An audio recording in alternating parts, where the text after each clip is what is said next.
Hormuz প্রণালীতে গুলি ভারতীয় পতাকাবাহী জাহাজকে লক্ষ্য করে ফায়ার করল ইরানের আইআরজিসি।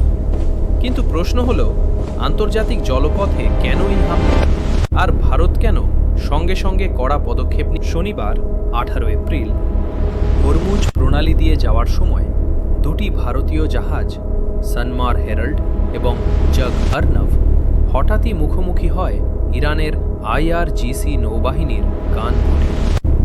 এই জাহাজগুলো বহন করছিল ইরাকের অপরিশোধিত তেল। ভারতের স্পষ্ট বক্তব্য, হরমুজ প্রণালী একটি আন্তর্জাতিক জলপথ, এখানে কোনো দেশ টোল বা অনুমতির দাবি চাপিয়ে দিতে পারে না। ঘটনার পরেই দ্রুত প্রতিক্রিয়া দেয় ভারতের বিদেশ মন্ত্রক। বিদেশ সচিব বিক্রম মিশ্রি ইরানের রাষ্ট্রদূতকে তলব করে কড়া বার্তা দেন।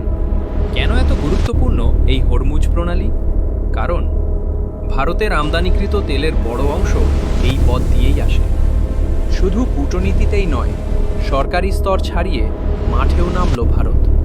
ভারতীয় নৌবাহিনী একাধিক যুদ্ধজাহাজ মোতায়েন করেছে ওই এলাকায়। সবচেয়ে চমকপ্রদ দিক ইরানের অভ্যন্তরীণ বিভেদ। কয়েক ঘন্টা আগেই বিদেশমন্ত্রী বলেছিলেন হরমুজ খোলা থাকবে, সবকিছু স্বাভাবিকভাবেই চলছিল। কিন্তু কয়েক মুহূর্তের মধ্যেই পরিস্থিতি বদলে যায়। হঠাৎ করেই শুরু হয় গুলি। নাবিকদের আতঙ্কিত কণ্ঠে শোনা যায়, আপনারা আমাদের ক্লিয়ারেন্স দিয়েছিলেন, এখন গুলি চালাচ্ছেন কেন? আইআরজিসি গুলি চালায়? বিশ্লেষকদের মতে সামরিক ও বেসামরিক নেতৃত্বের মধ্যে স্পষ্ট মতবিরোধ রয়েছে। সৌভাগ্যবশত কোনো নাবিক আহত হয়নি, তবে একটি জাহাজের জানালার কাচ ভেঙে যায়।